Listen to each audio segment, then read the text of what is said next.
Welcome back. Welcome, everybody. You're getting an unbeanied Ollie Baluch this episode. He's letting the mane out. He's like the hipster MGM tiger. Can we get a roar? Can we get a roar for the camera? That's my exhale is as close to a roar. It's just like this exhausting. And then the movie starts. Yeah. Dun, dun, dun, dun. That's 20th Century. Just you in a denim jacket Yeah. with podcast headphones on. And people are like, that's a weird intro. It's a multi-billion-dollar, distribution company. Yeah, it does need to be rebooted It does. and updated. Yeah. Why are we rebooting all the movies and not the tiger? You know, one thing I've noticed about reboots, now every brand is getting rebooted and like font styles and typeface is getting rebooted Whoa. to the point where everything looks the same. Yeah. Like all the little, like each corporation, each logo had like unique, quirky letters, bubble letters, whatever. Now everything's just like Arial font? No, I don't know. What's the jam? I don't know. What are the kids using? What's the popular typeface? You know, when I was growing up, it was Times New Roman. I blame the millennials for this new wave of like they're trying to be very like European Nordic type of like minimalist font typeface. Totally. I've been noticing that as well. The youth doing that Nordic typeface. I know. It's fucking annoying. I'll be at the cafes and such. Yeah. You know, the speakeasy ones? Fucking youth. Yes. Yeah. Yeah. The Nordic. The Nordic. Because I spent Speakeasies. some time there as well. You know, I speak it fluently. Yeah. Yeah. I don't need to get into what it is. Everyone knows what they speak. And They know. Yeah, they know. They wouldn't be listening to this podcast if they didn't know. Yeah, they're well-versed Yeah. and well-traveled like you and I are. Oh, of course. Curious, though, I gave my hair secrets away on the pod. Go through the process. I think I went through it last time. Right now, okay, pre-long hair, like if we were... Oh, because this is different. Yeah. It's like a football game in the snow versus it's AstroTurf. It's completely different. So whatever, I would just take any shampoo, any conditioner, because I had like a skin fade, just rub it in, Yeah. walk out the shower, like just one wipe of a towel, it's like done dry. When it's so short, Yeah. you can like mist it, or it's like, you ever do that? You ever buzz it? So like one time I shaved my head, Yeah. and like a week or 2 weeks later, when you run your hand over it, Yeah. it just, the water that's on there, it creates this fine mist. Yes. Like you're misting vegetables at a grocery store. Basically. Continue, sorry. So that was and then, I would just take a product, Layrite. That's what I used. Depending on how short the hair goes, the harder the hold, because, I needed. But now that it's longer, I need to, before I take a shower, an hour before I take a shower, I need to wet my hair and get this like hair damaging like type of conditioner in first. I get that in there, and then I chill, get, do some work. It's kind of like the beanie thing, do whatever. Then I'm like, all right, an hour, I got to hop in the shower, this like shampoo that my friend recommended. And then after that, I do after the shower, I do conditioner, and I leave it in for 30 minutes. I still go about my day. And then I wash that out. And then at the end, I put argan oil right on the like split end tips, and that's it. That's it, man. What What I love about this podcast is we detail like a 25 bullet point. That's how and we do. And then at the end we go, that's it. And after no human hour being would spend as much time as we do, we go, that's all you got to do. It's as easy. It goes to that funny GOATFACE skit that you guys did about the when you go to restaurants and they give you the pagers, and then Asif's like, here's the hack. And he was like, I wrote that sketch because we had this series where it's called like How To, because CNET would have these things, that website CNET, like how to do certain things. So it was this whole segment, and we were trying to replicate the videos that you used to see on the web, where it's like beep, beep, beep, beep, beep, like Tech Corner. Yeah. It goes How To. So the joke that we would do each time, because it was a runner, we would do a couple of these. Yeah. Is Asif plays this tech guy, and he has solutions to problems, but the solution is always way longer than the normal solution. Yeah. So one of them, like you mentioned, was, how many times have you been Cheesecake Factory or Buca de Beppo or any of these chain restaurants, and they give you one of these, and it's the buzzer. And he goes, it's the worst. You're waiting for 20, 30, sometimes 40 minutes.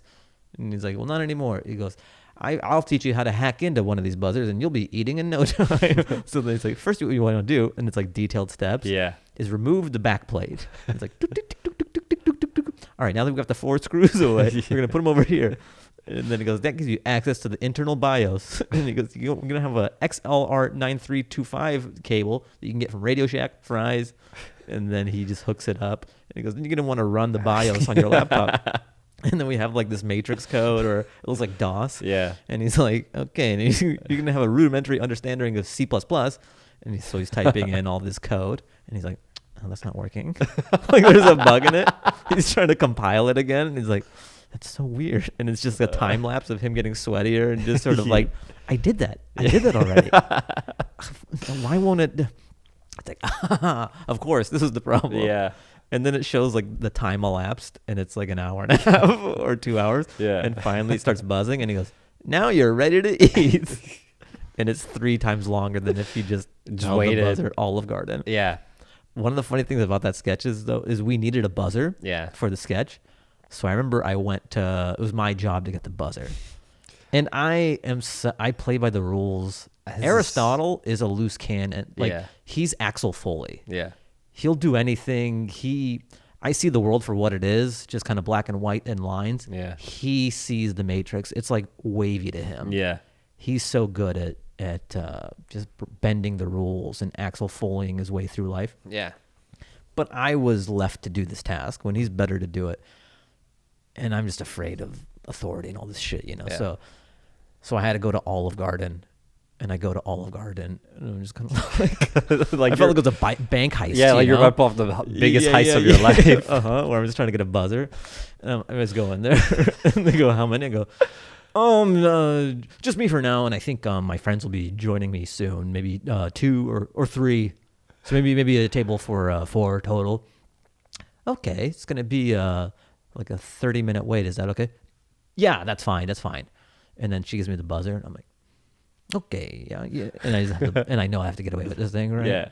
So then I just like pretend that I have a phone call. Like, oh yeah. And then I go outside, and then I kind of get further and further away. And then I go, just take off. Then I go into my car and I put it in the passenger seat. I was like, I felt like I had the Hope Diamond or something in my passenger seat.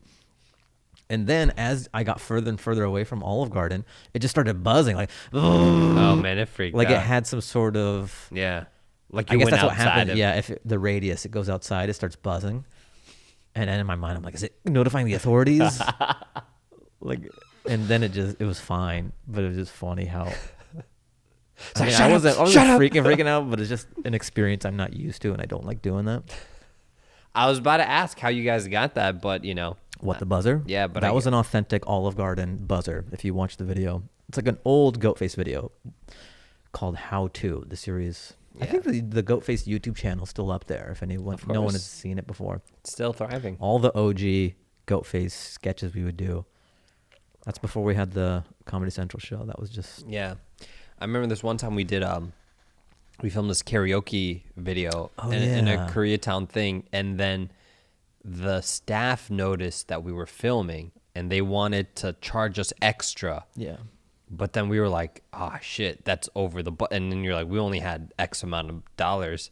So we were like, okay, everyone just one by one leave. So they don't notice. And let Aristotle take care of this. And it was like, Aristotle, he's so good at that. Like Asif left, me and Asif walked out, then Hasan walked out, and then you. Yeah. And then Aristotle, we were like waiting, like, can you pull this off? It was like one camera. It was barely intrusive at all. It was like nothing. Yeah. But once businesses catch wind that there might be a camera in there, they're like, hey, we want more money. Yeah. Even though it's really the same shit. Yeah. They're because you're filming, that's an extra $100. Like, wait, what? We're not Steven Spielberg with cranes and shit. No. It's just like us with an SLR in there. But whatever. That's the guerrilla style that you would do back in the day. Yeah, it is what it is, you know. Those were the fun days. It got us to where we are now. Got a fucking dance hour set. I mean, a neon sign. Real professional. I don't even know if it's on. It's hard to see even when it is on. We'll just say it's on. It's on. You guys don't need to know. You don't need to know if it is. So Yeah. exciting news. Yeah. Last week I was on this podcast.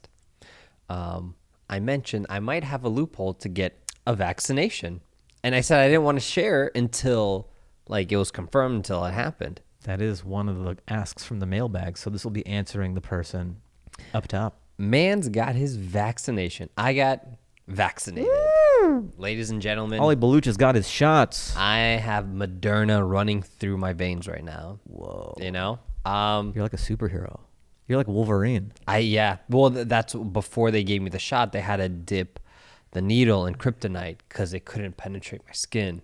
And they're like, whoa, are we mixing Marvel and DC? I don't even know what. Look, Wolverine has adamantium. That's true. Yes. And kryptonite is in the DC universe. Oh, yeah, that's Superman. That's Superman. So this is monumental. If kryptonite is being introduced into this adamantium. is the most epic crossover of all time. Holy shit. Do you remember Ollie Baluch, super soldier. Remember 2 years ago where like that was the meme, like Avengers said it was like people said Avengers is the most ambitious crossover of all time. But you're forgetting, and then they brought up all these like digs from the past. I feel like we might have talked about this years ago. But I feel like the best crossover of all time was Ninja Turtles 2 Secret of the Ooze. Ooh. Ninja Turtles and Vanilla Ice. Oh, fuck yeah. That, go ninja, go. That was my jam. Yeah. Two of my loves coming together. Exactly. What a Vanilla great Ice and crossover. the Turtles? Yeah. I don't need to see the reviews. 100% already. Yeah. Your reviews are at 100%. I used to have a bit about that, like how when you're a kid, you like movie reviews aren't a thing for you. Oh, yeah. It's just, does it have my favorite thing in the world? Oh, God, I love Mom, it. take me. Yeah. No kids, like the second act was kind of weak. I just didn't feel like the characters were three-dimensional enough. Would Donatello really do that, though? Yeah. I don't think he would. We didn't see the growth in character. And I felt like that did a disservice to the plot. Yeah, I'm noticing it now because, like, it's the point that you made, because I was hanging out with my nephew a couple months ago, and he's watching the new Sonic film with Jim Carrey. How was it? I don't know, because he kept spoiling it, so I didn't enjoy it. He was like, and this is where I'm like, shut the fuck up. Let me watch this. You get really pissed. Thanks for ruining Sonic for me. No, it's like unbelievable. Like I sat down and I wanted to watch it with you, but you just give it away. I get that you've seen it. You think I want to watch it after you spoil it? No. And then you don't talk to him for the rest of the trip. I got to look at my sister and be like, control this fucking kid. Yeah. What is this? What kind of mom are you? He's just a walking spoiler alert. Yeah. So yeah, he's watching it, and it's good, I guess. But I'm like, a little cliche. I'm putting these things up, but I'm like, he doesn't care. He thinks like the cliche like gags or whatever like slapstick comedy is in there. It's like you forget you've been on this earth for too long. You and I have been on this planet for too long that we're jaded. We've seen things. When you're that young, everything is new to you for the first time. Yeah, and you don't know what's like hacky or old hat. Yeah, you just go, you sleep on a banana peel? Yeah, it's fruit though, and it's garbage, and he fell on it. Wow, he's hurting. Now I'm like, I need to step away before I like make this kid cynical, you know? It ruin his, because I could sit there and be like, you know why this is awful, Adam? I'll explain why. That'd be great if you get him jaded, just so young. Yeah. Like he's a quick study. He needs to be the guy in his classroom that's just like, hey, he's just a buzzkill. Some kid will be like, oh, did you guys see the new? And I want him to be like, I'll tell you why that sucks. Yeah. I'll tell you why that cartoon sucks. He's wearing a denim jacket and has long hair. And he has little pins. Anyway, so the crossover. Wow, what a tangent. My favorite crossover was Steve Urkel parachuting into the Step by Step house. And that will go down as the greatest crossover of all time. Sorry, Tim Hardaway. I fucking hit you with 2 deep cuts from different worlds. The TGIF block and NBA. That's a killer crossover right there.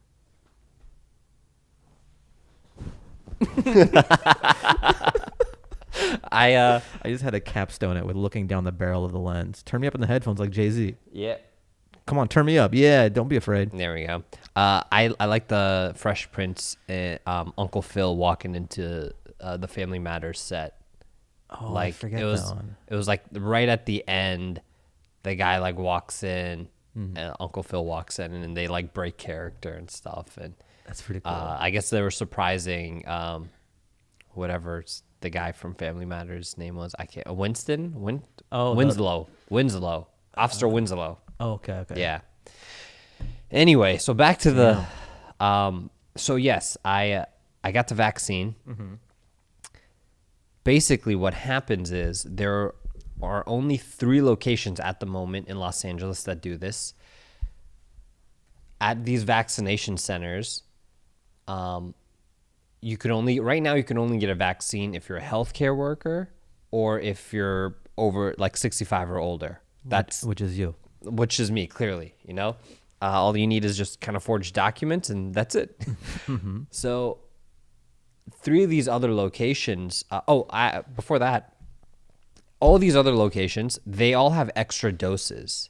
And with those extra doses, they give it to medical, like, people's family members. So, like, a doctor's husband and kids and aunt and uncle, whatever, you know? If you have a relative, some of the places do that. So these other locations in LA, and my friend Amani in Seattle, she administers the vaccine as well. She said that the extra doses, they give it to people waiting in line. So basically what happens is these vaccines need to be refrigerated at a certain temperature or they go bad. So once they get to the location, they kind of defrost and then they start administering the vaccine. Once like all the appointments are done, they can't refrost or refreeze the vaccines because it goes bad. So it's either like we got to use it now or it's done or we got to toss it. So everyone who has an appointment gets their shot. And whatever's left over from that appointment, from that batch, they give it to people that are waiting in line.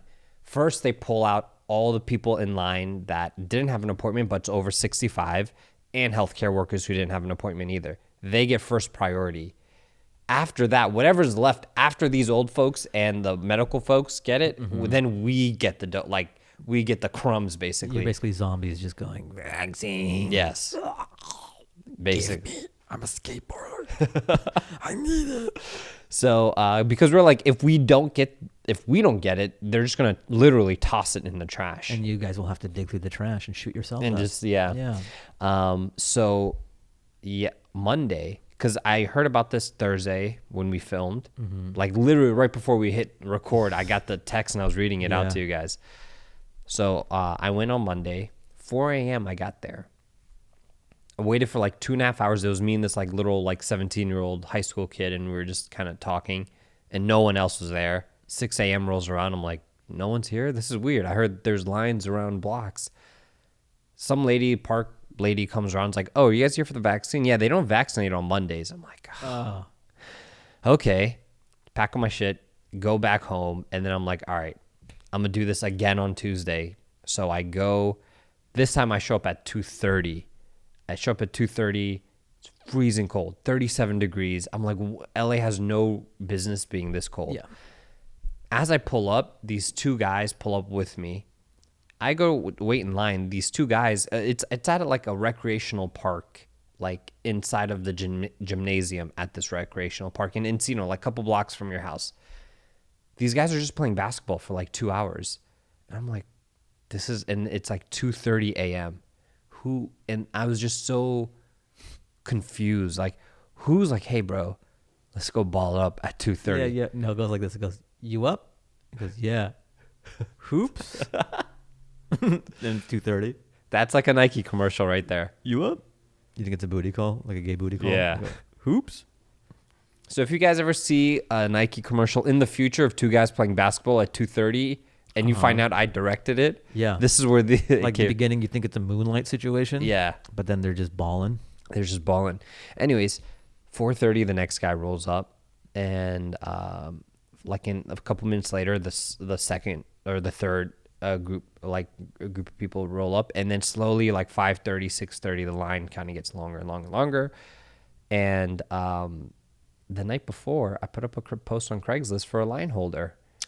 Ooh, so work smarter. I felt bad too because I was like, I don't know the lines of ethics here. Like, this feels unethical. In a pandemic, there are none. Yeah, I felt awful doing this slightly. Yeah. But I also had work. I had a conference call. I had I had work to do. So I was like, look, I'm gonna get there first. I'm gonna get there at 2:30, and I'll wait till 9:30 a.m. Like, that's a solid 7 hours. Then this guy can wait for maybe 6 to 7 hours, and I think I even came half an hour early too. Paid him, waited the rest of the time, and and it just kind of happened at 5:30 p.m. They were like, all right, just come on in one by one, and they got all the seniors, they got all the healthcare people in the non-appointment line. Then we're like, how much is left? And they're like, we don't know. You guys might have to go home. We don't know. I'm like, fuck. And then finally they're like, 1. Whoa. And I was like, I felt awful too. I was like, I've been in, but then it turned out that they had 40 more. So they just do that to everyone to give them that Willy Wonka moment. 1. It's you, Charlie. You get the vaccine. And we became so close because we spent all day just chopping it up and everything, that I felt so guilty. I was like, you guys don't. So, but luckily everyone half, not half, 30 or so % of the line got vaccinated. But today we had friends that were in line. No one got vaccinated. No one in the no appointment line got vaccinated. So anyways, yeah, now I get, I schedule my second appointment, and you're invincible. Yeah. You're half invincible. You got to do the second dose, and then you'll be good. I gotta do the Then you'll be on my level. Breathing in people on the bus. Oh, yeah. Remember, that's my jam. Yeah. I can do this now. I actually got a report on the Citizen app that there's a guy just breathing. Who has COVID and just breathing on everyone. I just don't get that app. People keep telling me about it. I'd rather not know. Yeah, I'd rather not know there's a gunman until it's too late, because those last few seconds will be pretty cool. Just living life. Would you want to know leading up to it? No. I mean, that's a bad example, but I think it just depends on what your personality trait is. Yeah. If you are anxious and a worrywart and just feel like the sky's falling or the other shoe to drop all the time, you're going to love the Citizen app. Mm-hmm. Because it's almost like you wait for a calamity. Yeah. Or all right, God, what am I going to get shit on with next? You want to know where all the trouble is. Yeah. If you're a little more carefree, I just don't see the appeal of the Citizen app. That's true. I get that. I feel like I have ears and eyes, and that's kind of my Citizen app. I'm just very nosy. Mm-hmm. I'm like, okay, sirens, ambulance parked outside my building. What's going on? Okay, maybe it's for that. You want context. Yeah. If you see some stuff, Citizen app. Let's get the whole story. It happened today. There's a helicopter just circling for 20 minutes. I'm like, what the fuck is... And I pull up Citizen app. It's us looking for armed robbers that fled into an apartment building. I was like, oh. That's kind of neat. Okay. All right, I see the appeal of it. I was like, I get it. Keep circling. Adding, because that'll happen to me. You'll see some cop cars. You'll see a helicopter. Yeah. Adding context to why is this happening? Yeah. And then you go, huh. But that's once in a while. Most of the time, it's just old woman stabbed. Woman. Some people just are bored, and it's their Instagram. They just check how many likes they have. There's let's open up Citizen. Let's see what kind of crimes are happening in my neighborhood. There's eating popcorn.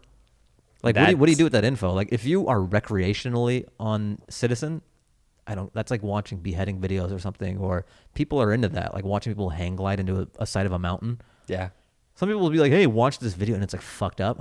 I don't want to see that. Oh, yeah. In a million years. Yeah. But some people just, Bobby Lee's like that. He can watch terrible videos. Yeah, I remember I was 12 years old, and I first got a Yahoo email account, and my uncle, this grown man, sends me a UFC video of this dude's leg, shin snap. Yeah, I was 12. I was like, why would you think this was appropriate for me to watch? I think it was Sean Livingston, maybe it was in college, where he jumped and his leg kind of exploded on the way down or something. I just would hear about it and I don't want to see that shit at all. Yeah. or you'll hear about these injuries during a game. Maybe it's like an NFL game, and they'll be like, "Oh, we got to warn you, it's kind of graphic," or they'll show it. I'll look away. I don't want to see that. I don't have the stomach for that. I was watching the 60 Minutes piece on Alex Smith, which is actually very good. It's probably one of the best segments on 60 Minutes I've seen in a long time. Who's Alex Smith? He's a quarterback for, I forget who he's on. Is it Niners? Maybe he was on the Niners. Now he's on a different team. Now he's the Washington. Oh, Washington team. Yeah. Is that what's their name now? Because it used to be Redskins, and now they're like, that's not cool. Yeah. And now they don't have a name yet. Yeah, they It's like a placeholder. They're Yeah. just Washington. Yeah, the Washington football team. How funny. They couldn't figure it out. They go, all right, let's just play this season until we figure out a great name. So the conspiracy Redskins comes along once in a lifetime. It's hard to top that. Yeah. So the conspiracy is there was a lawyer in the D.C. area in Arlington that every potential name that they were considering, he trademarked them in like instantly. So like now I think they're trying to. That's like one of those like conspiracies of what happened. But who knows, man? Fuck that team. That's my home team, my hometown team. But damn. anyway, Yeah, so Alex Smith. Alex Smith. So he was on the Niners, and then there was he got sacked, and his leg it was pretty bad. Like it was like a spiral fracture or a spiral break. Yeah. And they showed an X-ray of it. It's pretty gnarly. It just kind of like broke from the ankle all the way up to his knee or something. So it had to be fixed and all that. And they showed the video. That one crept up on me. They didn't warn you or anything. Yeah. Or maybe they did, but I didn't catch it. And I saw it, and I'm like, oh, fuck. But it's a really inspiring story. So his leg was pretty messed up. They fixed it, but then they started noticing some abscesses and stuff. It was getting black. So there was this staph infection. Or flesh-eating bacteria. I forget what the actual term for it is. And it was eating away at his leg. And they were talking about, like, amputating. You're going to have to amputate your leg. And he told doctors, he goes, I don't want to amputate it. Try to save it. So they had to dig out. I mean, this is very graphic for anyone listening if you can handle this. Yeah. So they had to dig out as much of it as they could, you know? Yeah. And keep whatever was remaining of the leg. And they were able to salvage it, and then luckily it didn't spread anymore. Wow. So they dug out that portion, but he had a lot missing, and they took some of the muscle from. What was it called, gangrene or something? I don't know. I don't know the actual. Yeah. There's a documentary, an hour long, maybe even longer. I forget what it's on, but this 60 Minutes piece is probably like a condensed version of that story. I may want to visit the actual longer doc because it was just so good. Yeah. The story. And so they went about kind of rebuilding his leg. So on a structural level, there's that rebuilding. Yeah. And no one it'd be so hard to even think about coming back to the NFL just with this type of injury and that much taken out of your leg and all that. And what was interesting is the medical staff he had limitations as to what they thought he could do. But the type of injury he had was almost similar to what vets experience, like war vets. And those medical doctors say we see injuries like this often. It's different circumstances, obviously, but it's similar with like shrapnel and these type of leg injuries. Yeah. So Alex Smith got treatment from these guys who specialize in military treatment like that, and with rehab, and he had to have this crazy contraption, this scaffolding on his leg. Wow. For almost a year. Holy so he's shit. walking around with this brace and he's doing exercises and balance ball stuff, and that mental decision to come back to the NFL, not just return to a normal life. Even if he just walked around and seemed like a normal person, that would be a win. Yeah. But for him to want to compete at the NFL level with an injury like this, it's pretty insane. Wow. And the amount of work he put in, and then they're interviewing some of the military doctors. And they go, like he's probably like top 1% of people. This isn't typical. It's very rare for someone to have this kind of mental fortitude and I don't know, backbone to do something like this. Yeah. So it's just a really cool story. Crazy, dude. Yeah, I recommend checking. It's probably on YouTube. The Alex Smith story. I forgot how we got into it, but yeah, I feel like Peter Berg's gonna make this into a biopic and direct it into. Maybe. Like I saw him one time. Oh yeah? Yeah. I mean, it's a very uneventful story. That boxing thing. Yeah. Did you go to it? No, you told me. I think you brought it up. Yeah, he loves boxing. So was it around was it Christmas time a year ago? Probably, yeah. It was like at him and Mark Wahlberg hosted a a boxing night at this gym. I guess they're kind of co-owners of this boxing gym, and they put on these exhibition fights, like three fights, and he's just chilling by the ring. He loves it. You could tell he loves it. Yeah. But yeah, I feel like he's definitely gonna like make this into like hold me to this. If this ever happens, come back. We gotta dig through this. And you'll be like, I called it. Yeah, we called it, man. You go find the pod where I have immaculate hair. I think, but that story's crazy to come back from. Like, I just dislocated my arm playing softball, and I was like, I don't even know if I want to touch a damn bat after this, you know? After that, you go, I'll never walk again. Yeah. You go, nothing happened to your leg. You go, I'm just too depressed. But no, I was, once my arm healed up, I was back out there swinging, Yeah. making home runs. Never made a home run, but, Sure, in your mind. Yeah. Crazy times. Yes. The worst I've done is I fractured my wrist one time. How'd that happen? Have we talked about this? No. Maybe I was like 13. I was at my friend Keegan Christensen's house. Keegan, if you ever see this, what up? He was the fastest kid at school at some point. Yeah, we were friends. I like how that changes too. It's hard to stay on top forever. Yeah. Alex McAllister, he was on top for a while. Didn't get surpassed. I was never the fastest kid at school. I tried many times. Where were you in the ranking? I probably wasn't even ranked. No way. What I will say about me, though, top speed, it's not there. I've come to terms with that. Okay. I'm not a top speed guy. Okay. What are you? I'm quick. Okay. Quick. All right. I can cut on you. I'm good off the blocks. Yeah. But Okay. I lose. What about endurance? Endurance? I'm okay. Could you do the mile? Yeah, I was pretty good. I was okay at the mile. Okay. But I wasn't like one of these cross-country kids who have like a horse heart. Yeah. Like my friend Travis Boyd. He was cross-country. He could just run forever. He was Forrest Gump, pretty much. Goddamn. Yeah. Did you say Forrest Gump or horse heart? Both. Okay. He's Forrest Gump, and he has a horse heart. Okay. All right. Why? No, I just wanted to make sure I heard that right. Yeah, I said but okay, what I said. okay. I don't mince words. He had a horse heart, and he was Forrest Gump. Gotcha. So I was at Keegan Christensen's house, and I forgot who else was there. We had some other friends there too, and we had this thing called pillow night, where we take all the pillows from around the house and we throw them into a pile.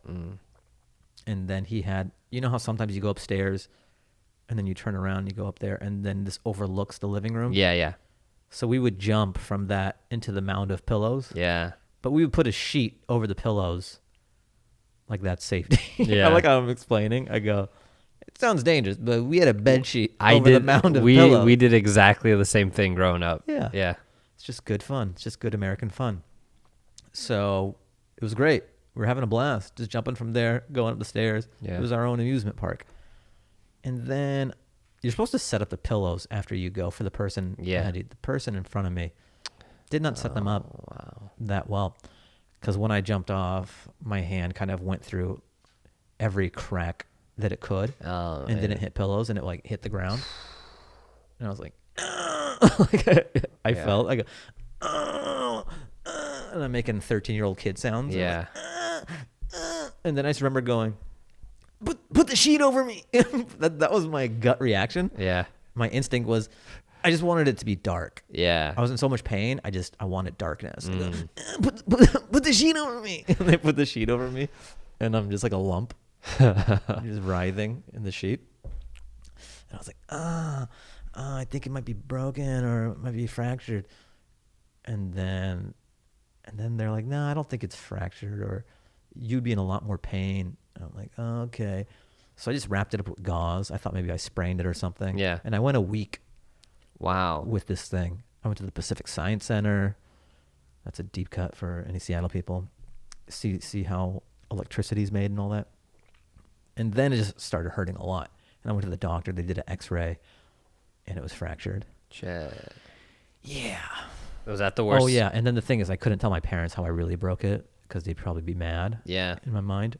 So I just said I fell down playing soccer.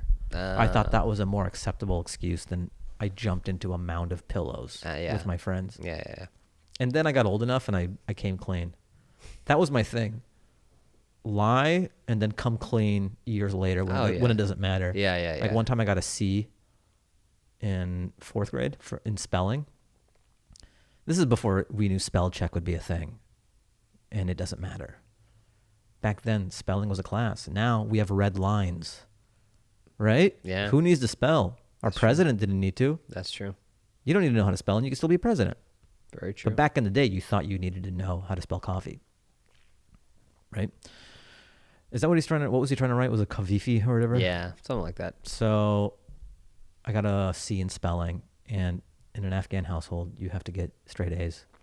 B's, you get to live. C's, they slap you in the face. Makes sense. Or you're no longer part of the family. Yeah. So it was I saw that C, and my heart sank. Like it was a death sentence. And I was just freaking out. And then I told my brother about it, and he was like, "Oh, I'll change it into a B for you." And then it just really, I'm like, "Are you sure? Did it'll work?" He's like, "Yeah," because this is back in the day when it was like they would do it in pencil. Yeah. This is like I'm so ancient. I feel like when they would etch it into tablets with a chisel. It was like carbon paper, right? Yeah. So he just changed the C into a B with a pencil. Wow. And then we gave it to my parents, and they were like, "It's good." And I was like, "Oh my God." I felt like Kevin Spacey and The Usual Suspects. No, you just got away with the perfect crime. My limp turns into a regular walk. And then we were at dinner, family dinner, just, in the kitchen. Yeah. Maybe 3-4 years later. No, I'm in 6th grade. It's 2 years later. And I go, "Hey, remember when I got a C in spelling? Or remember when I got a B in spelling? It was actually C." But I had been getting enough good grades up until then where they were kind of like, "Huh." Like they didn't care as much. Whereas if they had known it was a C at the time, oh man, they would have thrown me out the window. Night and day. Yeah. Oh yeah, I've got some news for you, dude. What's going on? I sent the air fryer to our winner. Whoa. Cue balloons and confetti. Whoa. We'll add it in post. Yeah. Celebrate good things. Come on out, air fryer dancers. do. Oh, I don't think we paid them yet. Oh, we didn't pay them? No, we didn't pay them yet. Oh, I thought you were supposed to pay. I thought you were. All right. Sorry, air fryer dancers. Miscommunication. You can go home. They're in giant air fryer suits. Yeah. They're like models off of Elite and Ford models, but they have giant air fryer costumes. Yo, that'd be great. I want to hire just like from top agencies like Wilhelmina, Ford, Elite. These are like 11s out of 10s. Yeah. Those type of beauties. And then when they get to the job, you just put them into like an air fryer suit. Like I don't a mascot costume. Yeah, like I just put them into a I don't know what's a good mascot, like a bowling pin from Lucky Strike. Yeah, or the Phoenix Suns gorilla, or Mickey Mouse, or Chuck E. Cheese. Yeah. What a mind fuck that must be. That's like the ultimate neg. Yeah, but I feel like there's now I'm thinking practicalities. You got to let the agency know. No, I'm not going to let the look. I'm not trying to have this bridge, but I'm not going to be using this agency a ton. That's the beauty about burning a bridge. It's still a bridge the first time. Okay. It's not like I need this conduit to, I want to do this once. That's true. That makes sense. Right? Yeah. Because the agency will be like, we're not working with him anymore. Tell the models, do not and they just have a picture of me like hanging in the agency. If you see this man, do not take any jobs. He will put you in a suit, a giant suit. Man, have you ever had to do a mascot? Work? I always wanted to be the mascot in my high school, but I never got around to it. Yeah, some other girl always had it, and I was like, well, damn her. Maybe there's still time. There's time. But then now I'll be arrested for... Yeah, it doesn't have to be for that. You could be for like a minor league game. Oh, yeah, that's true. And work your way up to the pros. That's true. I mean, after this vaccine debacle I had yesterday, I was like, I want to volunteer. Like, I feel like it'd be a good crowd. So when I was in line, I had You want to have a baton? Get in line. I need to just police brutality them. I had so the other week I bought a portable picnic table, and it's like a little table about this size, like when it's folded in, and I put it in my trunk. So now, since for some dumb reason outdoor dining is starting up again. Yeah. But even before that, like if I'd go to food trucks or anywhere I'd get food, I would always be eating on like the trunk of the car and hanging out with friends late night. Now I have like a little portable table. It takes like 30 seconds to set up. We sit. The city shuts you down. Yeah. They go, all right, get it out of here. Close up shop. Yeah. Even that. Yeah. I ran in with cops, and they're like, "Do you have a permit for that?" I was like, just trying to collapse my table. Yeah. I'm out of here. Or they just break the legs off of it. Yeah. And they go, who you gonna call? The police? If we ever see you again. So yeah, I had this table. I set it up 2 a.m., put it out there, had my iPad. I'm watching movies and TV shows. I started the show Luther, the Idris Elba show on HBO. And because I have a table and a tablet, everyone thinks I am now the official guy there. Everyone else is like in sleeping bags and tents. Yeah. I got a picnic table and a little tablet. And you look official. And so the entire day I've been answering questions. So what happens if we can't put, and over time I've picked up enough, like standing there, hearing the staff talk. So I'm like, well, you just got to go to this website, and then you got to call this number. The number's right there. It's posted on the wall. Give them a call. You'll be able to book an appointment. If not, you unofficially work for them. Yeah. This would be a great prank, honestly, for YouTube. Like, just that would be your thing. You get one of these makeshift tables and a chair and your iPad. Anywhere there's a big line. Yeah. And you just kind of set up shop near the line. People, you look official. Yeah. You look part of whatever's going on. Yeah. You throughout the day, if you just film it for an hour or two, you're gonna get so many people coming up to you and asking you questions. Dude, within like 10 minutes. And then you just give crazy information. You just give false info. That's very true. You actually, this is the pre-order line. We're not actually purchasing right now. And you give like, we're all out of shoes. They're actually selling meatball subs currently. The shoes are for tomorrow, but you need to buy a sub to be eligible for the shoe drop tomorrow. So he's like, oh, cool, thanks. Yeah. Don't mention it. You future TikTok pranksters, take this. I just give out gems. Fahim gave out a great reality show last week, and now it's true. A great prank idea. Influencer house. Yeah. 3 influencers are out. Only Michael's left. Do they have their confessionals? Yeah. I didn't think I would last this long in Influencer House. I know Charlie had a problem with Donnie for stealing his vape pen. I didn't come here to make friends. I came here to win Influencer House. And all I want to do is influence. I don't want to get caught up in this other bullshit. I love influencing. I love making money. I love 1 minute long videos.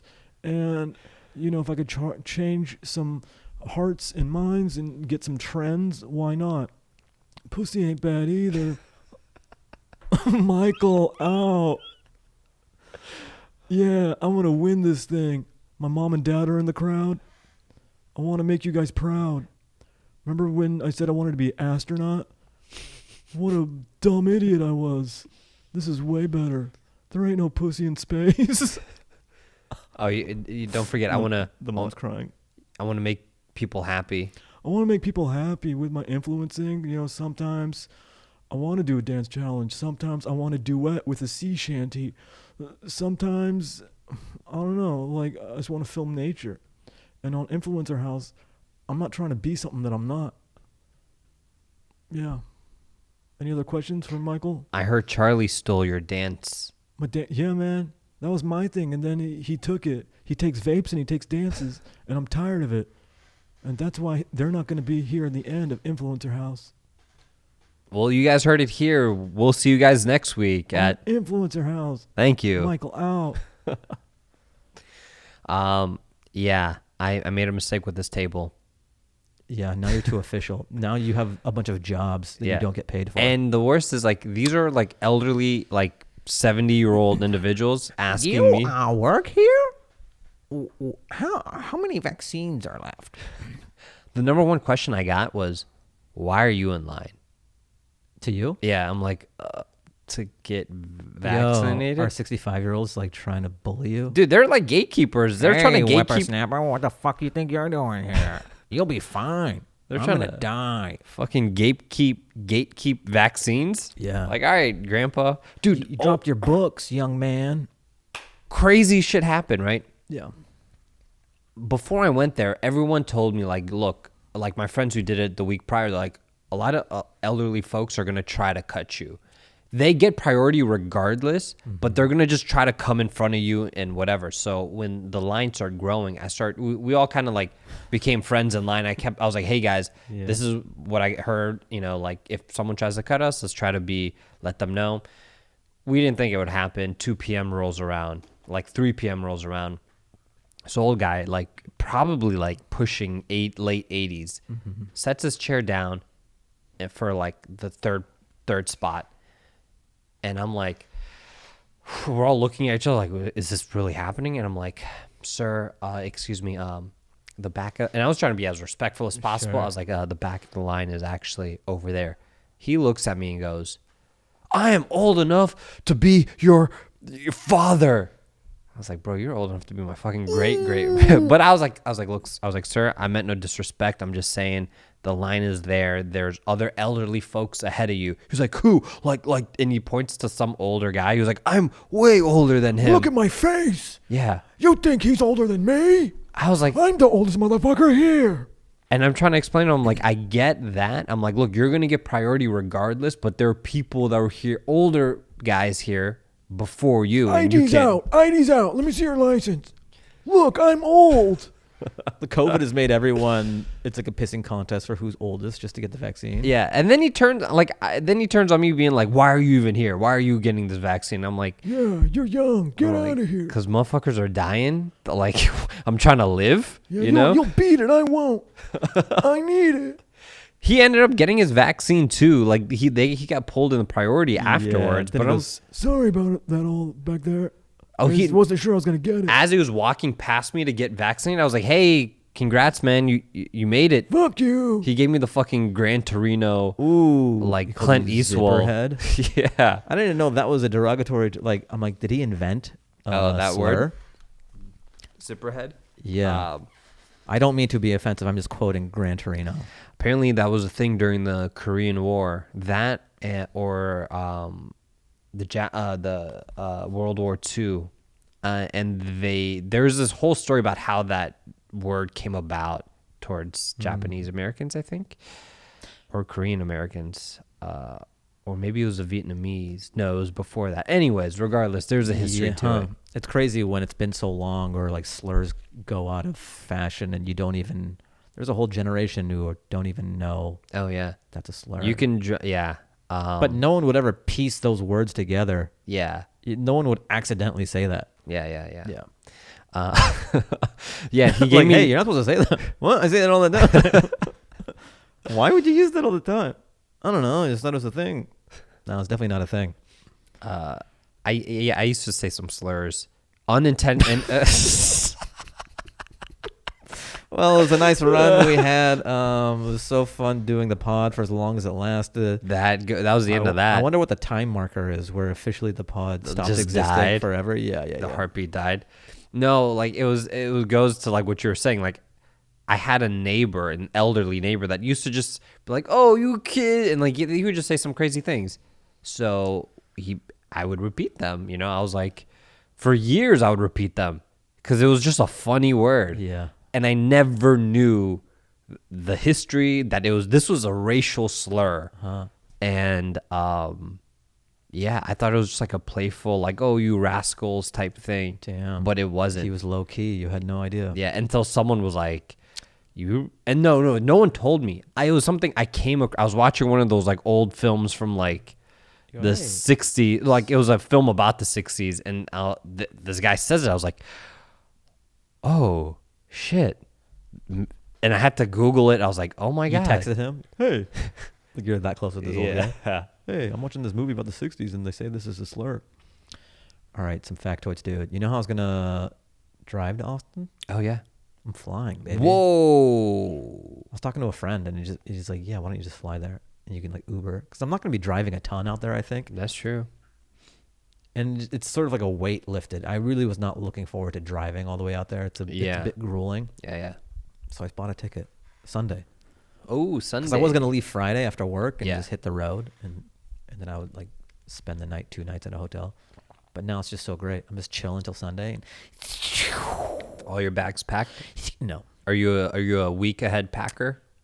I don't think it's brain surgery. I don't understand. Some people, even if I'm going to Seattle or somewhere, it'll be a week in advance. They're like, have you packed? Yeah. It's just clothes. Yeah.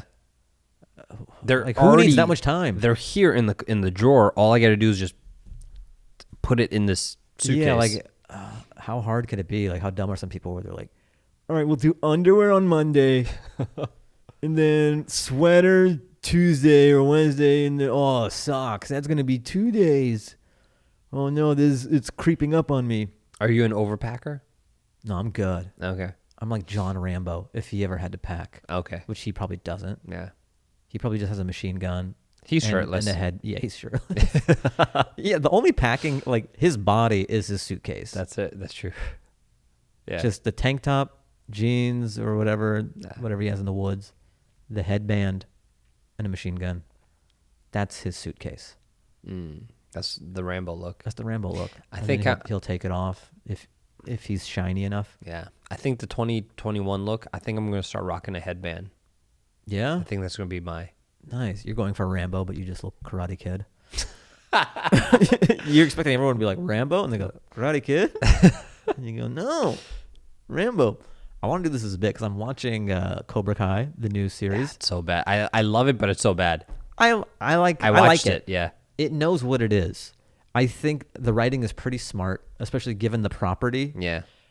I'm always surprised because it's so easy to go to straight cheese or bad or sloppy writing. Yeah. But they always do a little wink at the camera. Like, the writers aren't dumb. Yeah. I think it's, for what it is, I think it's some really smart writing. Mm-hmm. But I want to do a bit how like Cobra Kai exists in a universe where there are no school shootings. You know? Yeah. This altruistic, just kind of, hey, there's a school shooting. People are screaming and go, Miyagi-Do has taught me that you can't. It's giving these kids a false sense of empowerment through karate. Yeah. When guns exist. That shows you how innocent the time was in the 80s when you can make a movie about just kids doing karate on each other. Oh, yeah. There might be like 1 or 2 karate fights that happen, and then a kid would come in with a trench coat from Cobra Kai or whatever and just like light the school up. It wouldn't be a nuclear arms race with karate. Yeah. It would be one guy got roundhouse kicked, and then he found his dad's gun, and then he shot everyone at school, and then the credits roll. Yeah. That's realistic Karate Kid. Yeah. Or Cobra Kai. Yeah. Either of them. But to me, they're just so funny because I'm watching it and I go, school shootings exist. It'd be over. It'd be over. The kids wouldn't entertain karate for this long. Yeah. When they have the nuclear option. Like, that shit is happening without karate battles going on at school. And these kids have what it takes to pull the trigger. Did you get to the episode where they break that kid's arm? Yes. Like, they have what it takes to go to cross that line. Yeah, you think that they're going to stop themselves from guns? Yeah. They go, no. Even though I break arms and we have no ethics in Cobra Kai, we don't resort to guns. We have a limit.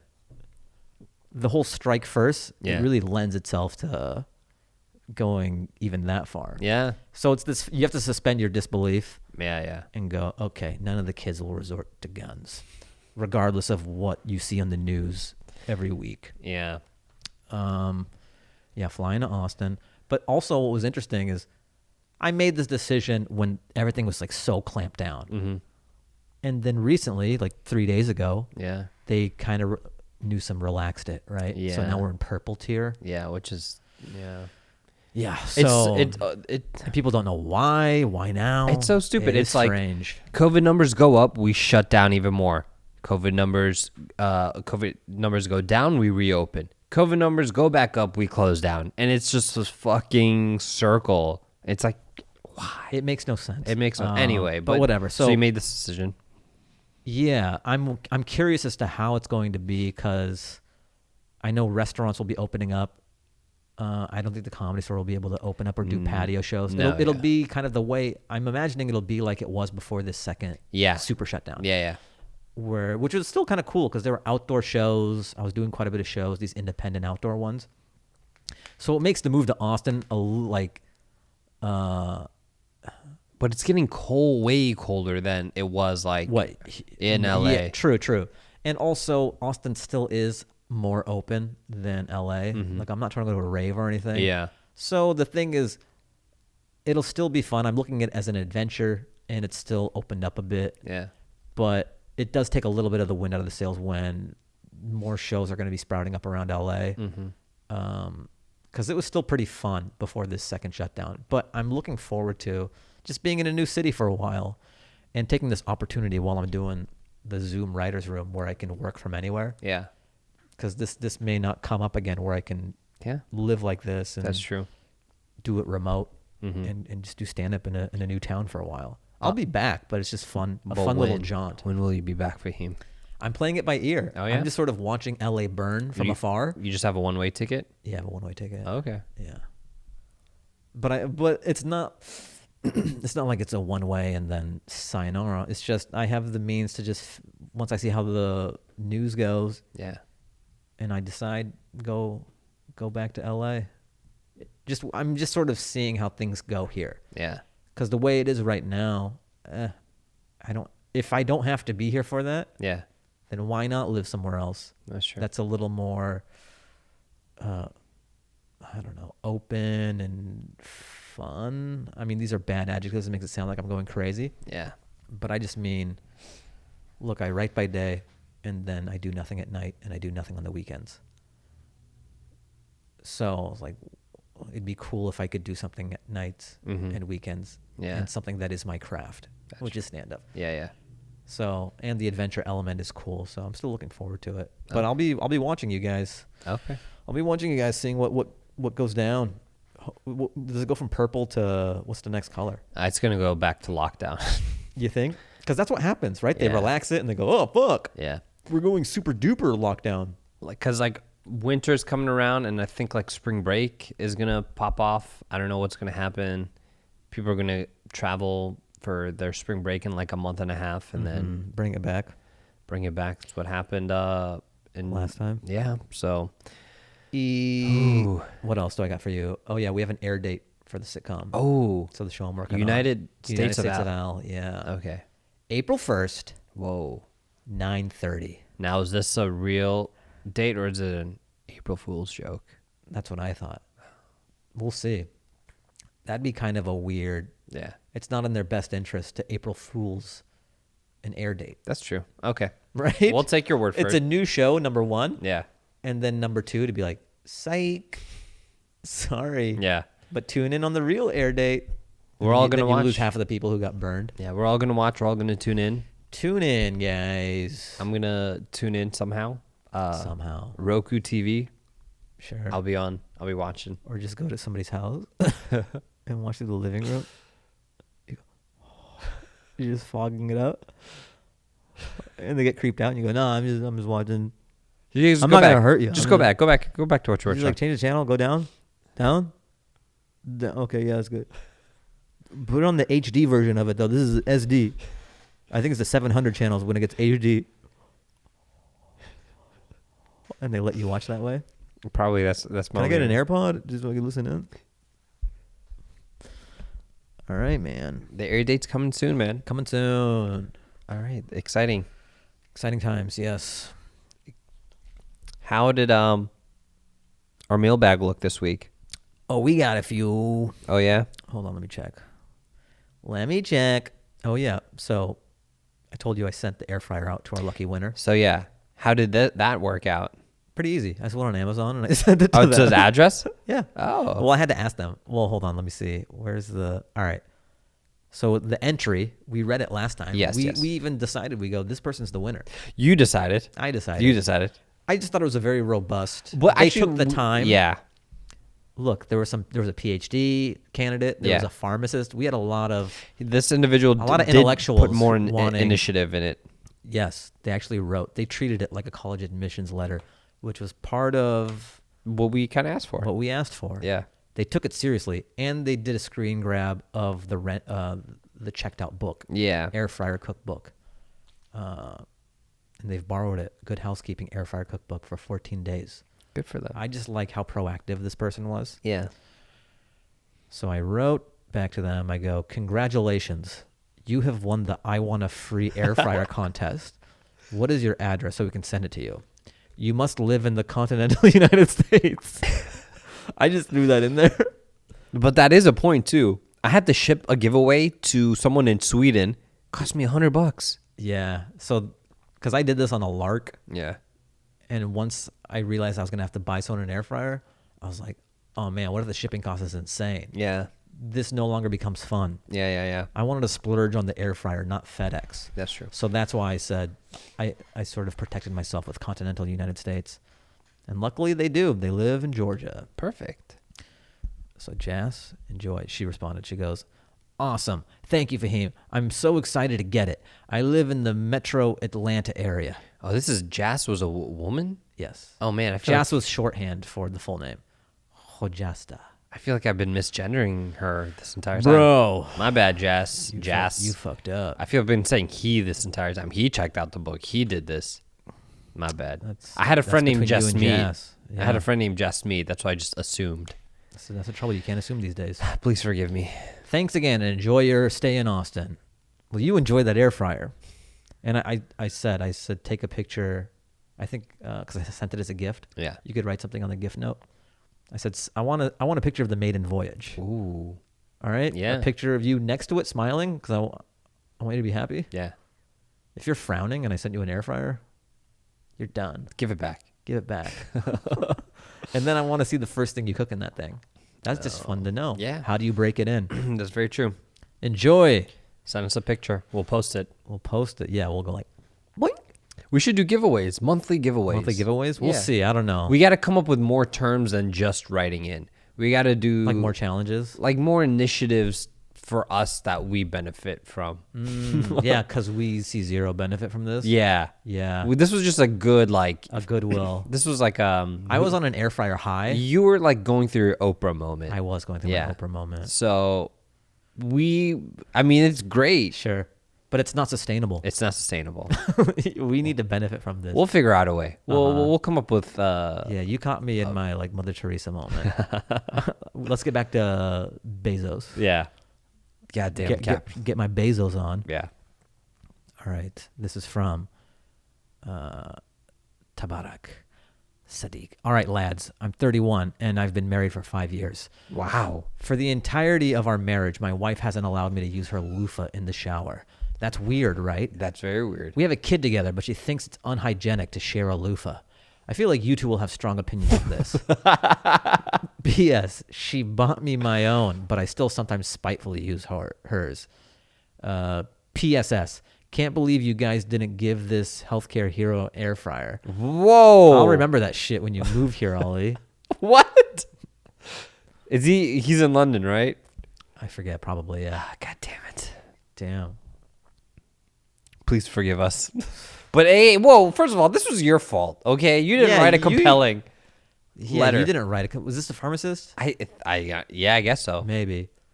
Yes, it was. You can't overachieve. Do what you did to be a pharmacist. Yeah. What you did was like University of Phoenix online shit. For we don't even need to explain that. You should just know what that is. Yeah. Yeah, or Trump University. Trump University is a good one. Yeah. Yeah. All right. The effort was you gave us community college effort when we wanted Harvard. Yeah, we wanted that Ivy League effort. Ivy League. Yeah. You gave us community college. And that's your own doing. It's not Ollie's. Don't take it out on him. Thank you. But I just find it hilarious that he believes that we will have strong opinions on this. And the worst part is I do. Whoa. He knows you. Okay, like toothbrushes, I get that should not ever be shared. Mm-hmm. Like your mouth and germs and bacteria, whatever. A loofah? Doesn't that get like? My logic is this: it gets washed clean. You use it, you're scrubbing it. It's like one hand washes the other. Mm-hmm. You're gonna have clean hands at the end of the day, you know. I'm with the wife on this one though. Part of it is a mental hurdle, a mental barrier. I get that. That I can understand. If that's their argument, I'd be like, all right, I can't argue that. Yeah. You know? Whatever the science is, I can't get over the mental, it's mine. I don't want it on you. Yeah. If that's her reasoning, sure. I buy that. But if it's like, no, it's just disgusting. It's like, if you have been married and have a child. I think the only time it's acceptable is if it's in a pinch. Whether it's like you don't have neither of you has or like one of you has a loofah, and okay, this once I don't like it, but I love you. I'll suck it up for this once. Mm-hmm. Outside of that, respect what it is, respect the wishes. Even though you may not agree with it, how hard is it just to do your own loofah? It's like everyone should have their own loofah. I'm not saying there should be the one loofah in the household. I think he's getting a thrill out of using hers. He is, because he said he does it for this is some weird kink. Psychological Dexter type. This isn't normal. Yeah. If you have the option to have your own loofah, even though you may think it's silly, it's no skin off your back. Yeah. I don't see a reason to not use someone's loofah, your spouse's loofah, or your significant other's. But I don't think it should be the sole loofah of the household, you know? Mm-hmm. Like, I don't think there should just be one hanging and everyone uses it. Yeah, that's gross. Yeah. So what are we arguing about here then? I think that it's appropriate to use. I don't think it's... What is the circumstance in which he would, though? It doesn't matter. Maybe he just wants to... But what is that? What kind of behavior is that? He just wants to. Well, that's the mental hurdle. That's like if we're having lunch and I just start eating your burger. And that's okay. And I go, I just want to. Yeah, that's okay. No, that's called sharing food. Like, I'll be like, all right, let me have some of your burger. But no, you're like a sociopath though. But the regular response is to be like, no, eat your own food. No, that's a sociopathic. Like, whoa, hey, I'm guarding my food. Don't touch my fries. Look, first of all, do you not share food? It depends what the ask is and how well I know the person. People have to ask to take off your plate? Look, normally it'll be like... I love how I'm phrasing this like you're like I have villain. trauma? Yeah. Like, yeah. How did this turn around on me? Both of you guys are the weirdo, and I'm having to defend myself. Well, you're like, you don't just take bites out of people's burgers? You don't let people take bites? No, you're a weirdo. Okay, well, we'll do something practical. Pasta. There's a pasta plate. Yes, it depends on the food. Normally, when you're with someone, they go, can I have a few fries? By all means. Fries are fair game. But do they have to ask? Also, it depends who it is. It depends who it is. You do have to ask. If my brother just started taking fries, I wouldn't be happy about it, but I would allow it. I wouldn't create a stink, but we have such a history. Yeah. I would just sort of like bury whatever feelings I had and let him do it. And it's just a few fries, whatever. But he's my brother. Dr. Anwar, we'd love to hear your take on this. Please email us your opinions on this. Sure. He won't be biased at all. So fries are free game. Okay. Now, if it's, hey, cut me half of your burger, we got a problem. Or can I have some of your burger? That's not a shareable. It's like a pie now. I got to cut a triangle out. Like, no, they take a bite out of the clean side. That's gross. Now we're getting into sharing. You're cool with sharing toothbrushes? That's different. No, you're not cool at sharing toothbrushes, but you're cool with like lady in the tramping a burger? That's different. A toothbrush goes into the crevices and like whatever. This is a bite. It's like sharing a drink. It's on the same line as sharing a cup. Your lips go over it, your teeth. It's like sharing a cup at that point, you know? I don't... Okay, look. Hold on. You were going to go into a scenario with pasta or... Well, we're choosing foods, whether it's fries or pasta or whatever, even if it's a steak. Mm-hmm. I think... Oh, also, okay, if it's a steak, can I have some? If it's like a decent enough, you'll give them a bite. Yeah. Some people can overstep with how much they want. Mm-hmm. If you're taking 1/4 of my steak, we've got a problem now. Do you ever voluntarily give people your food? Sometimes. Like, hey, man, just take some, I want you to have some of this. Yeah. Okay. Yeah. Okay. Yeah, but usually it's because there's too much, and it's either share or it goes in the dumpster. Oh man! So hold on. There's got to be like strings. It's strings attached. It's never conditional. Sometimes it is though. Like if I just want someone to have a taste, because we're all doing that, you know. Okay. Just like one bite, everyone can be down with. Okay. Some people are egregious with their bites though, or how much they want of your plate. Now, so that there's no ambiguity or confusion, sometimes when I'm with someone, yes, I'll go, how do you feel about going half? Or you establish that before you go? We establish it. We know what the rules are. Yeah. Yes. It's almost like a prenup for food. Yeah. There's no surprises.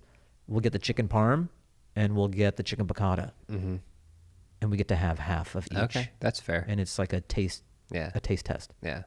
If I'm at a dinner table with like a friend or a significant other, they got sweet potato fries, I got like regular fries. We're talking, even if it's a regular, just a friend, I'm just going to reach over. It's like jazz, the way you just take each other's fries. Just it's not set in stone. You just feel it out. Because my friends, my cousins are like you. They have the same, kind of a strictness with their... I'm a little rigid. Yeah. Also, with the way I eat, if you have like a main protein and a side and a salad or something, maybe not a salad, but say I have mashed potatoes, say I have chicken, say I have broccoli, I will eat it in a fashion where there's equal portions of each of the things are kind of diminishing over time. Yeah. I have some friends that'll just kind of like eat all the mashed potatoes, or I'll make sure that there's an equal amount in each bite. That makes sense, yeah. Some people think I'm a weirdo for doing that, though. I like to, when I am with my cousins that have the same beliefs as you, I like to take their food because I'm like, what are you going to do? I just ate it. You're just a bully? Like, what are you? You're just a food bully? Like, at this point, like, we're adults now, so we can't get into physical fights anymore. Yeah. But I'm like, what are you going to do about this now? Yeah. I hate your fries. All your aggression is passive once you hit a certain age. Yeah. All right. Okay, so I think, back to the loofah question. I think it's fine to use your significant other's loofah. I don't think it should be your primary loofah. All right, we know where you stand. Yes. But what is this magical scenario where he has to use his wife's loofah and his isn't available? I don't know the scenarios of why he has to. Or not isn't available, but his is available, but he chooses to use his wife's. That's weird. Yes. But I don't think it's like outrageous. I think it is outrageous. I don't think you should be doing it. If you have your own, you have your own. But if one day, let's say they go on vacation, like a weekend vacation. This is the scenario I've painted. But you said, but still, it's like, you're still like, I will allow this, but I don't want to, I don't like it, but I'll allow it. Yeah. I'm saying there should be no issue. If you have no issue, then one loofah per couple. No, because loofahs go bad after a while. Then get a new loofah for the couple. Yeah, well, that's the thing. You got to keep re-upping it every so often.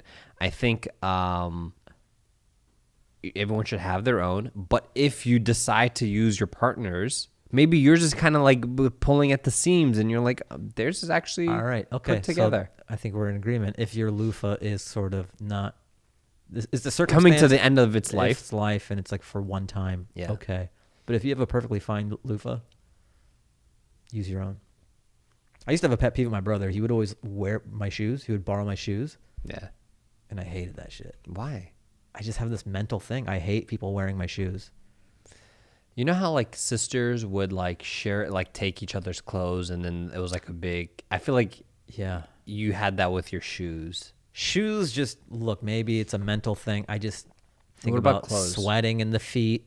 But also, socks. I mean, I'm putting my bro on blast here. My feet don't really sweat, or I have some pretty good feet. Yeah. They're pretty chill. Mm-hmm. My brother has battery acid coming out of his feet. All right, now we definitely have to have the doctor email us. First one, sometimes his feet will sweat. Just some people's biology is different. Yeah. And he'll wear shoes until they deteriorate off of his feet. They're melting off of his feet. Yeah. I have vampire shoes. I have shoes from when I was in middle school.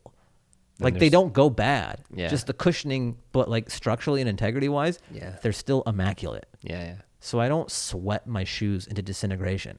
My brother does. You took care of yours. It's not even that. We just have different body chemistry. Yeah.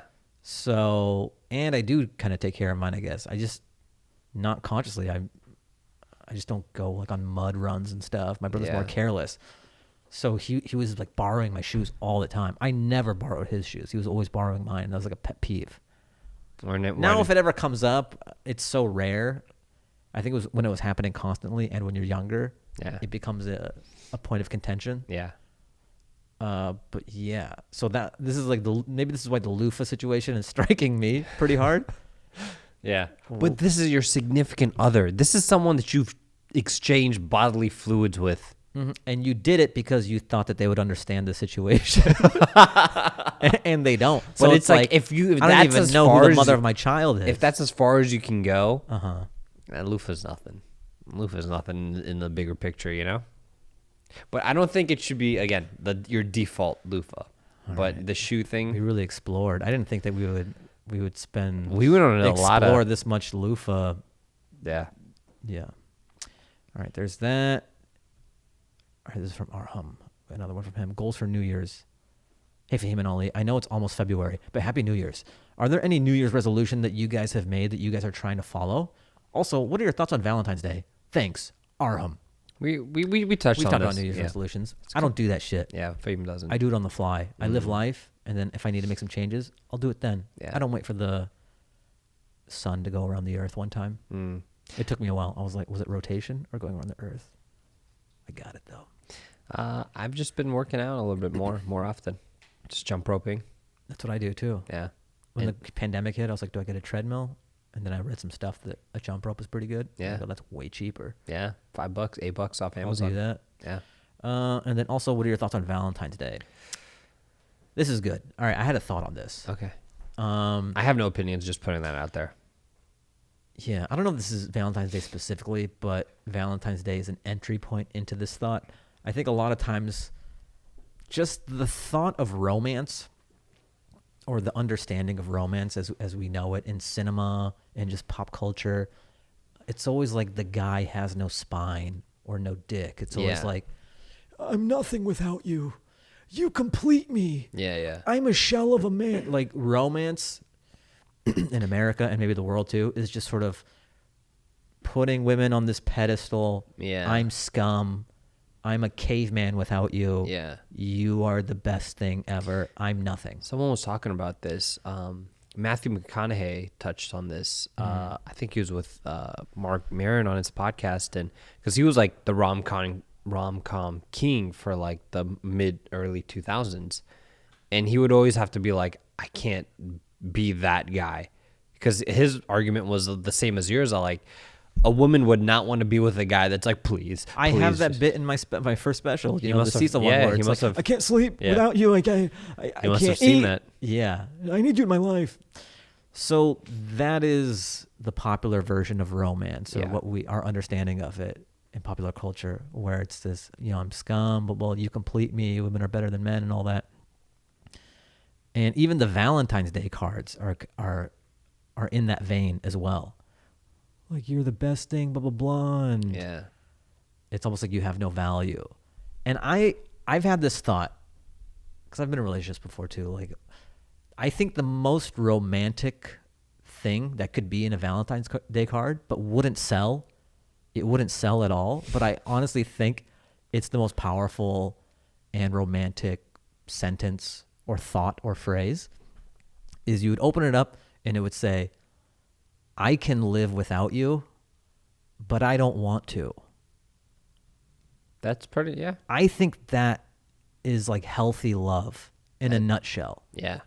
I can live, because I think it's so true. If you are a well-adjusted individual with value and something to offer and somewhat sane, I guess, look, you want a relationship to work out and all that stuff, and if it doesn't, if there are too many things that make it not viable, you can look at sad and you can live in that moment and all that stuff. Yeah. But ultimately, you have enough tools that you can get over it and live a productive life and a fulfilling life. Yeah. So you can live without the person. Yeah. If you are kind of a healthy individual. Just because you can, though, doesn't mean that you want to. So want. I think that's the bigger win, not the, I'll never be able to love again. If you don't, that's not romantic. That's not romantic. You don't want that from your partner. You want someone who's well-adjusted enough to be fine without you, but chooses to live a life with you because they feel that it enriches your life. Mm-hmm. But that's not sexy on a card to write, I can live without you. Because no girl wants to hear, I can live without you. But honestly, it is the most romantic thing in the world. That a well-adjusted person like this can live without you, but doesn't want to. Yeah. That's my pitch. Very straightforward. To Hallmark. All right, well, you're 3 for 3 right now. A TV show, a prank. Bro, I'm a Renaissance man. An influencer house. Yeah. That's still going. That's in the middle of the season right now. Yeah. We just heard from Michael earlier in the episode. Fantastic. I'm interested to see who ends up on top on Influencer House, but very exciting. I didn't think that Charlie would be out. I didn't think the ratings would be that high. I didn't think so either. And now we have the Valentine's Day card business. Oh, man, I'm killing it on so many fronts. Move over Tom from I'm an 500 idea Days. Man. And the Cobra Kai realistic reboot. Right? Oh, yeah. Yeah, that Cobra would Kai be. with guns. Yeah, we should do that. I'm in the pitch meeting too. I go, all right, guys, get this. First of all, thanks for the Fijis. This is fantastic. All right, I'm not going to waste your time. It's a very quick pitch. Cobra Kai, but with guns. 1 episode. 1 episode. No need to binge. Is it a movie? No. It's 1 episode, 1 season. 1 season, 1 episode. 1 season, 1 episode. Why don't we just make it a movie? It's not a movie. It's a series of 1 episode. A limited series. It's a limited series. Yeah. So do you guys validate, or you guys like to make money? HBO will jump at this opportunity. Yeah. Guys, if you don't jump on this, I have Crackle on the other line. Is Crackle still a thing? I don't even remember what Crackle is. I have Go 90 on the other line. What's another one? What was it? That thing? Tubi? What was the thing that just the app? I have Quibi. Quibi. I have Quibi and the Peacock Network on the other line. You think Peacock's gonna fly? No way. Oh, bro, dude, the answer's in front of us. That's almost like a hidden sign that Peacock's not gonna do very well. Oh yes, because Peacocks can't fly. Peacocks can't fly. Yeah. No, but that doesn't work because NBC is doing okay. NBC is doing fine as a network. But it's called NBC. It's not called Peacock. It's not, yeah. Peacock is sort of a side character. It's not the main thing. Yeah. But when you make Peacock the focus point, it's a flightless bird. Yeah. I don't think anyone's going to be like, I want to watch NBC shows. Let me subscribe to this. It's kind of crazy that they launch an entire streaming service off of The Office. Right? Yeah. They go, we got The Office. What else do you have? We got all The Office. What if I buy the DVD box set? You don't have to pop anything in with Peacock. You just log in and pay a monthly fee. But The Office, I just pay it once and I have it forever. But you could do auto renew on Peacock. It's digital. You don't have to exchange any cash at a store. You don't even have to go to the store to buy it. Yeah, but I could just get it off of Amazon and it would come to me in a box. You're not hearing me. Why are you sweating, Mr. Peacock? We have The Office streaming. But it's in the 4K. Why are you getting so hostile? I don't think you understand that we have The Office. Can I leave? Can No. I please leave? Why wouldn't you sign up for Peacock, watch The Office, and stick around for some of the other programming? I'm really scared right now. I just want to. Do you like The Office or do you not like The Office? Yes, I like The Office. Sign up for Peacock. Okay, just let us go, please. Okay, are you going to sign up for Peacock? Yes. Take out your phone. I want to see your credit card. How long's the trial period? There, 7 days, but you're not going to need one, okay? You're going to forget about it and it's going to recur a charge. Sign up for it. Now, take your phone out. Oh, I'm doing it. I'm doing it right now. Thank you. I'm gonna spread the word. Just let us leave, please. We got another one. Put that in the books. Stock investors. We got another one. Speaking of stock investors, GameStop. I mean, I don't know shit about stocks, but I've been trying to get my cousin that was here the other week. He works on Wall Street, and I was like, explain this to me. I have a rudimentary understanding of what is going on at GameStop. I think he tried to explain it to me. Like, yeah, Michael Scott needed Oscar to explain it to him like a 5-year-old what a surplus was. Mm-hmm. But yeah, my understanding is, all right, there's all these like legacy companies that are dying. These dinosaur companies that are sort of leftover of yesteryear. Yeah. They're not viable for the current landscape of business, like GameStop. Yeah. Physical games and stores like that. So the stock was pretty cheap. And Wall Street, a lot of these hedge funds were betting you can short a stock. Yeah. And I mean, I'm pretty dumb when it comes to that shit, but the broad strokes are you bet on the stock going down. You make money when the stock goes down. Yeah. So a lot of money in these hedge funds were betting tons of money that the GameStop was going to go down. Yeah, yeah. Wall Street Bets, which is a Reddit group, caught wind of this, and they're like, fuck these billionaires. Let's all buy GameStop. Yeah. So it's called retail investing. There's the hedge funds, and that's Wall Street. And then there's just like you and me, the average person who can buy stocks.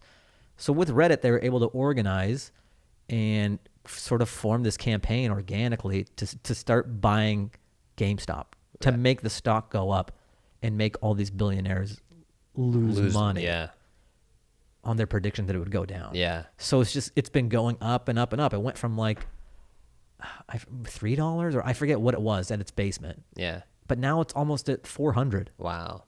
And the financials aren't there for it to be this much. Yeah. But I was reading an article about it where it's called like we've officially entered this new paradigm of the stock market where it's like the meme market. Yeah.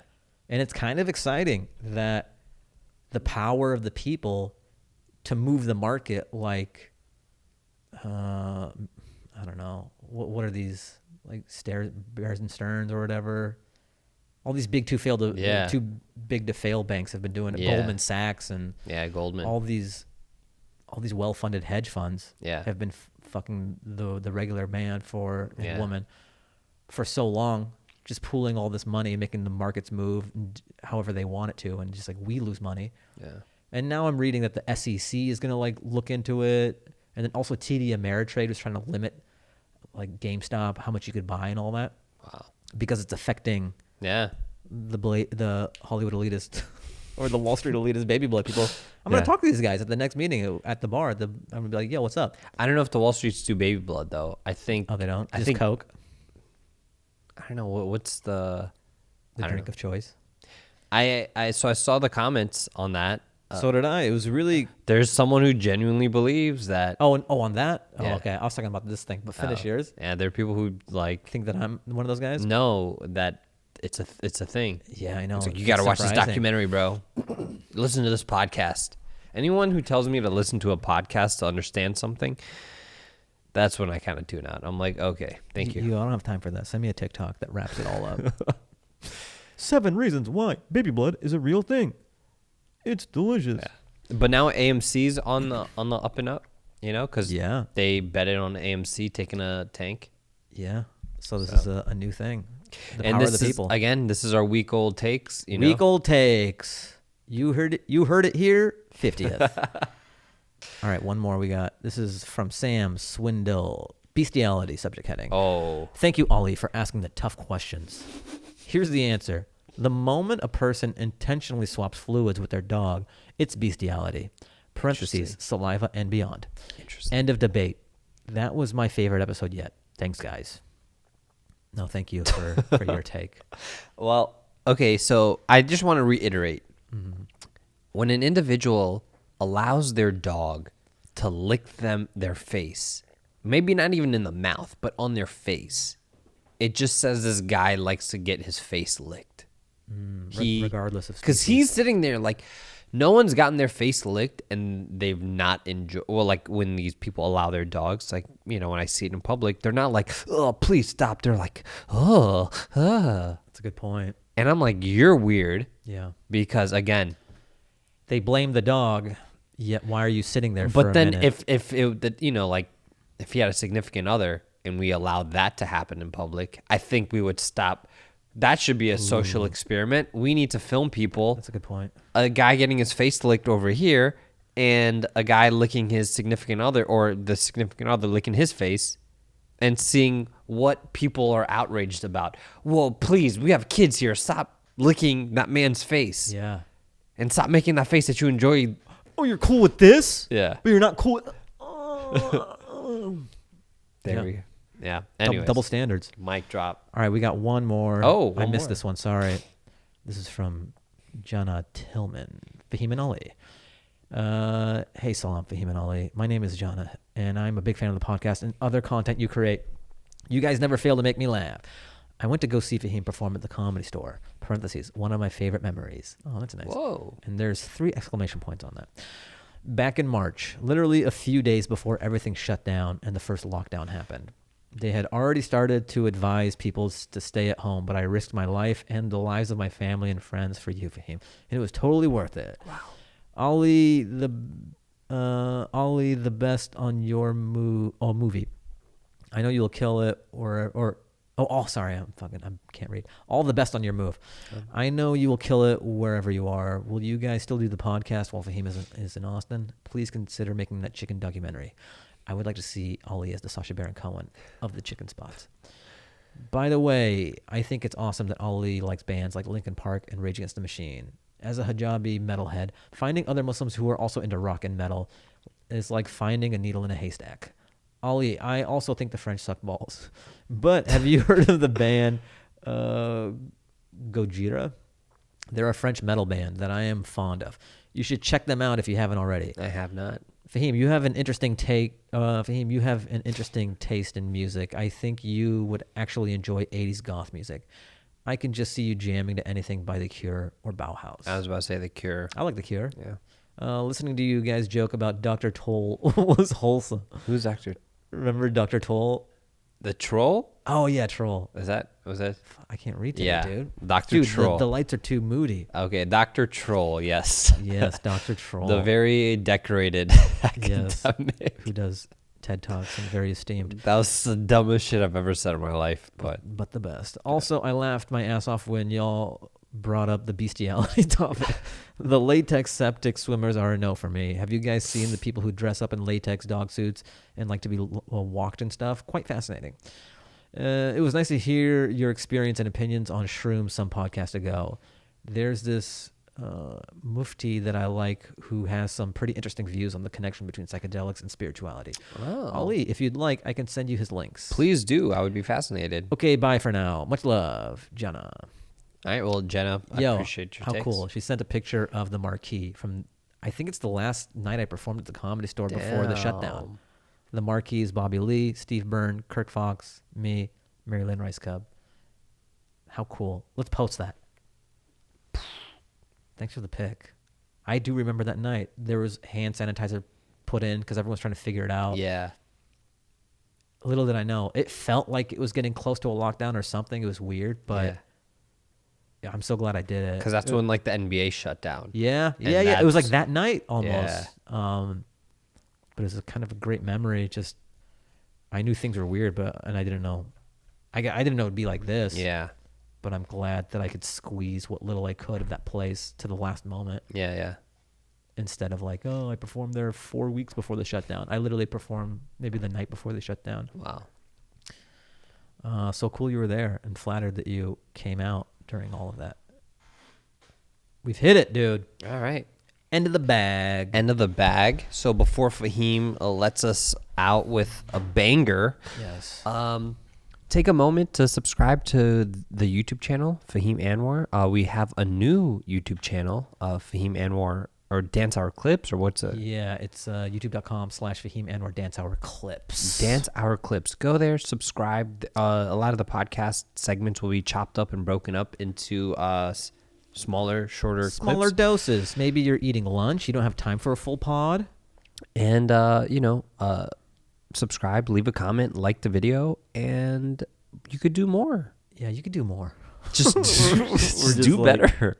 Do better. If you enjoy this podcast, please do better to make it better. No, come on. And we love our fans. We do. We love the listeners. Thank you for supporting the pod. Thank you for commenting. Thank you for... Somebody actually said they got an iPad to leave a review. Wow. I don't believe them totally that they bought. I think they wanted an iPad, and this was like 2 birds with 1 stone. Yeah. But I'll take it. Yeah. That helped inform their decision to pull the trigger on the iPad. Well, we appreciate you doing that. We appreciate it. Thank you for the review. Yeah. We appreciate the reviews. If you have an iPhone and you haven't left a review yet, get on it, please. That's just rude. That's rude. It's very rude. Come on. If you're an Android, we get it.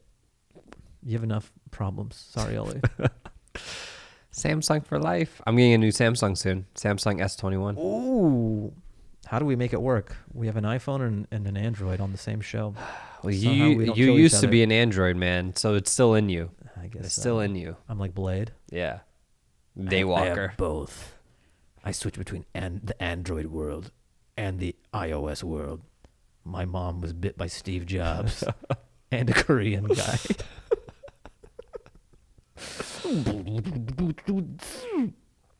That's for the next pod. I'll finish the storyline. Dude, I'm creating so much great content. For free. For free. That's a movie right there. Yeah. The cell phone daywalker who walks the world of Android and iOS. Yeah. Who got bit by Steve Jobs and a Korean guy. Yeah. I like how specific Steve Jobs is. And there's really no face. We don't know Samsung. who's I don't know who the Samsung. main, and no one would know. Yeah. And I like that any Korean guy will turn you into like a half Android. Yeah. Yeah. Yeah. No, we don't got to figure it out. I did it. We'll do Stephen Wen. Who's that? He's the guy from Walking Dead, the Korean. Yeah, okay. So he's like a Korean face people know. Yeah, I like him. What about Bobby? I'll hit up Bobby. Is he Korean? Yeah. I always thought he was Vietnamese. The fuck? I don't know. I never said that. How dare you? Like it's offensive or something. I feel like I heard him or some. I don't know. I'm calling him. Oh no, Bobby. No, let's get him on the phone. He's like, I don't care. All right, you ready for this tasty jam, guys? Let's hear it. This song is called MG, featuring Dom McAllister, and it's by Izzy Bizu. Izzy Bizu or Izzy Bizu? I don't know the pronunciation, but it is a jam. You're gonna love this song. And the cover of this is very reminiscent of like a Whitney Houston type cover. Ooh, I'm digging it. It has 80s vibes all over it. I like that. 80s, 90s vibes, one of the two. I'm all about it. It's a bop. And you can't help but dance. They can also find the track. They can find the track at Fahim Anwar Dance Hour. The Spotify playlist. Yeah. And if you want to write into the pod, fahimanwardancehour@gmail.com. We'd love to hear from you. We'd love to hear your loofah takes. Any air fryer stuff that you've been experiencing. Some tips for me if you would like. Any bestiality hot takes, I guess. And ground we haven't covered. All right. That's it, guys. Thank you. See you next time. Peace. Peace. Dance